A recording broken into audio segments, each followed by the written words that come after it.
I think it's fair to say that change is here now, right? So actually the sort of level of decision making that we're sort of having to do on a daily basis and being comfortable with change, like where are you at in terms of like managing change, ambiguity, uncertainty, and then how does that show up for your team as well? So I think there's no doubt about it. When you're in a leadership role, you have to be okay with change. Every day is different. Every way you make decisions often is different. I think, your context is constantly changing. There's no two ways around it. You have to be comfortable with change. And I think, change wasn't necessarily something I used to be comfortable with. And I know we've spoken about this in the past, but I remember my first job I mentioned, before moving to UNICEF, I was given a piece of feedback by a manager, which essentially said, you don't seem overly comfortable with change, actually. And that's going to be something that if you want to be successful in your career, you're going to have to get comfortable with really, really quickly. And it was quite not, they were a great manager, actually, really, really great, still in touch to this day. And but they were entirely right as well, in fairness. Natural human behavior is like to crave like stability, routine in some aspect. Exactly that. And I think, and I really see that in myself to this day. Like there's especially, I see it as a parent as well, that I do, enjoy stability and routines and things like that. But at work, that's not going to always fly at all. And so they told me to go read a book, Who Moved My Cheese, which was my first foray into kind of change management, being comfortable with change. And it was great feedback, actually. It was fair feedback. It was brilliant feedback. They gave me the feedback really well, and they gave me the tools to then say, well, how do I improve on it? But I think it's a constant, there is a quote there, isn't it? The only constant is change or something. But it is the only constant in our lives, in reality, if nothing else. And I think only recently I went to a talk with a gentleman called Sam Conniff around managing uncertainty and being comfortable and an expert in uncertainty, actually. And, I think a lot about our sector, and I think a lot about how passionate people are in sort of the social impact space.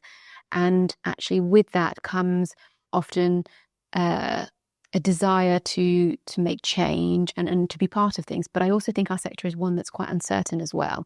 And what I feel like is often a clash is around resilience. Actually, do we have the resilience in ourselves, in our colleagues, in our team bases to be able to ride those uncertainties? And so for me, I guess thinking about change is being comfortable with it, embracing it, and thinking about what the tools you need to be okay with it are incredibly important. And as a leader, how do you equip and empower your teams so that they feel comfortable with that uncertainty as well? Because actually otherwise you are just in an uphill battle constantly. Yeah, definitely. I mean, we'll dig into uncertainty in a second. So we've shared a transformation journey where it was we're talking about challenges in the sector, we're talking about redesigning an organisation, and how was that kind of change journey for you as someone in a leadership position who was kind of part of actually implementing that, executing it, and facing some of that stuff and fronting it up? Yeah, so UNICEF went through quite a big change program back in 2021. So I was hot off a maternity leave, actually. So a few months after kind of returning, having had my little boy, and UNICEF was kind of in a position where it felt that, uncertainty was ahead and we needed to make sure that we were the most efficient and effective organisation kind of ready for that change. And so the context at that time was COVID was still very present in our lives. This was barely a year after COVID, to be honest with you. So there were still lockdowns, or there was, certainly still, worlds where we weren't necessarily back in offices fully yet, and all those kind of things. And so the question was, okay, well, how do you do that? And how do you prepare people for that whilst actually the whole world has just changed for everybody in reality? So I think, the work that we started was to say, well, what's the end goal we're looking to achieve here, and how might we do that? How do we take colleagues on a journey to deliver that? Who might we partner with to support us in that? But also with the kind of steady mindset of always focusing on the end result, because actually when change means people are having their jobs impacted, or, they're going through consultation where they might lose their job, for example, that is hard for people. That is really, really hard. And it's hard to lead through that because you feel guilty. That's a natural human, emotion to feel guilty, and you're doing it for the right reasons. It's for the business, but you still feel pretty crap about it, frankly. So I think it's also working with people who you can form relationships with who are going through it at the same time as well. So I also think I look back at that time and the colleagues I had, my teammates as well, and think, how we experienced that all together. I think that's kind of creates some unbreakable bonds a little bit as well. And I suspect for those who were on the other side, the same thing would be said, I suppose. Yeah, definitely.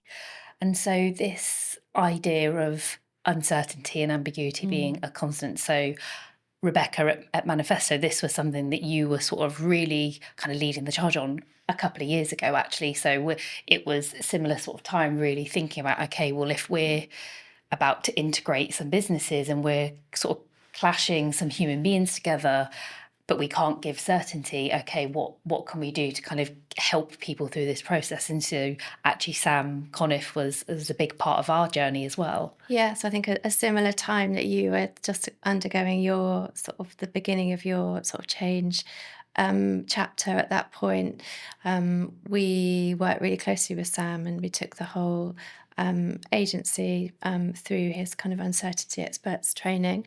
A really big shout out to him, because there was actually very little in the space about, well, like, uncertainty is one of the most uncomfortable human emotions that we can experience somatically, emotionally, on all sorts of levels, more than boredom, sometimes more than fear. And, for me, what really helped was, I was in a position where I would often kind of get unconsciously and with a certain amount of kind of, I think, sort of flattery or positivity, would sometimes sort of get cast in the role of the parent of Manifesto or the mum.